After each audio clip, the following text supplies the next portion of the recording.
And the phone lines are open, 1-888-825-5254. Once again, is the way to join us.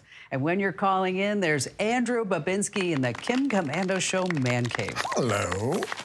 Hi there, Andrew. First up, Anne in Ann Arbor. Anne in Ann Arbor. I don't know if it's named after her. I forgot to ask. I should have.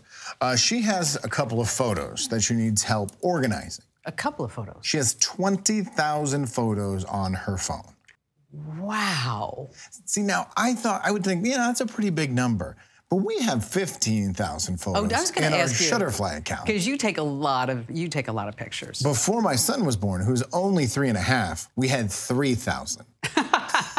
So if you need a picture of my son, I got a couple. So she needs to organize these. She needs to get rid of the duplicates. She needs to be able to have easy access to them offline because she uses them for her business. Sure. And the iCloud just isn't working for her.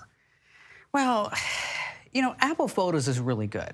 I mean, do you use it? No, we use Shutterfly for everything. Why is that? Just because that's where you ended up? 2 reasons. I like the timeline.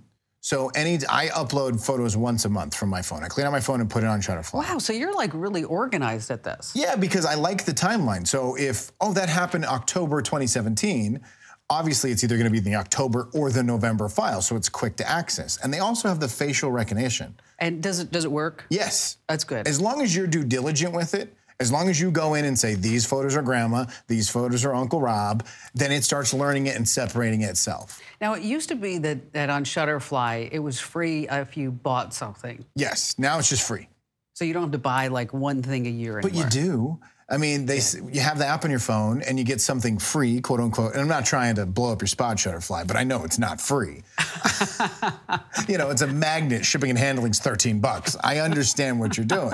But then you make photo books and you get prints and even if you're not even being sold on it, you're gonna buy something. Oh, sure. I mean, because, and especially this time of year, photos make amazing gifts. Our Christmas cards will come from Shutterfly. I like to do every single year because it's right there. And it is. It's easy. It is really easy. So, Anne in Ann Arbor, you have 20,000 photos. 20,000 photos. That's right. And are they growing exponentially? No, that's over. So I've had this iPhone 3 years. So I run pretty consistent at about 7,000 or 8,000 a year, and then I try and go back and delete. I travel to great places, so I've got lots of great photos from around the world. I'm color expert, so I like to take photos of trends and great color applications.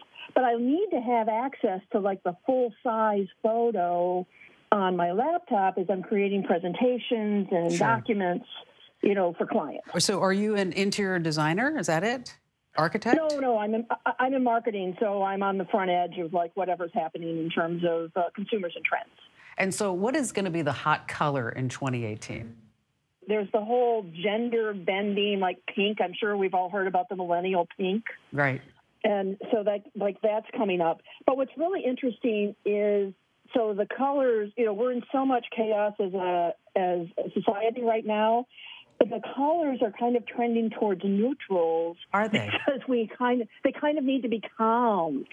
Because blue was always big over the last year because it's a trusting color, right?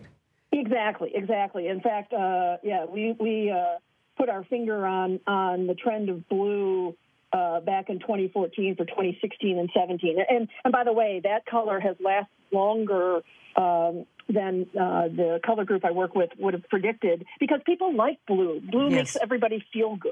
Well, it's the sky, it's happy. We've been using blue at the Kim Komando Show for many, many years, and that's why I keyed in on it, when it said, well, this is a great trusting color. And the colors are important because, we talk about it offline, but when we start looking at logos and people doing web design online, the colors also translate there to have those feelings and those emotions.